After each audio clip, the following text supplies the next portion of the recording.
Le saviez-vous, la France est championne d'Europe des centenaires, selon une étude de l'Institut national des études démographiques dévoilée ce matin. Eh bien, le nombre de centenaires ne cesse d'augmenter ces 20 dernières années. Et Yasmina Katou, les femmes sont de plus en plus nombreuses à atteindre cet âge canonique.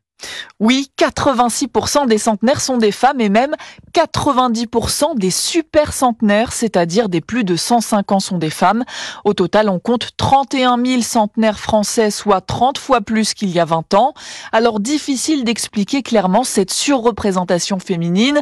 Plusieurs facteurs entrent en jeu, notamment le suivi médical des femmes au cours de la vie, qui est plus important, notamment grâce à la grossesse.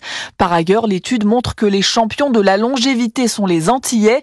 Il y a 8 fois plus de super centenaires en Guadeloupe et en Martinique qu'en métropole. Un phénomène encore mal compris des chercheurs, mais plusieurs pistes sont avancées. En fait, il y aurait eu une sorte de sélection naturelle au moment de la traite des esclaves. Au fil des siècles, seuls les plus robustes des esclaves ont survécu dans des conditions de vie extrêmes. Les descendants d'esclaves pourraient donc avoir développé des gènes particuliers. Cette hypothèse reste à confirmer. En tout cas, aujourd'hui, notre doyenne à nous vit en Vendée. Marie-Rose Tessier fêtera ses 114 ans le 21 mai prochain. Merci Yasmina Katou, spécialiste santé à Europe 1.